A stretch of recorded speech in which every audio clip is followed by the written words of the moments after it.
Hey, this is 1988 Transam Dude, and welcome to my channel again.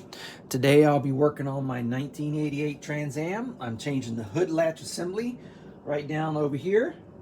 Let's get to it. As you see, it's fairly easy. It has two bolts right here. They are a 1/2 inch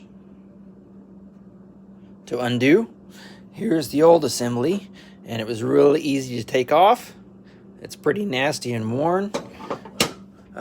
This is the pull cable assembly inside the driver's door, where you just pulled the hood open.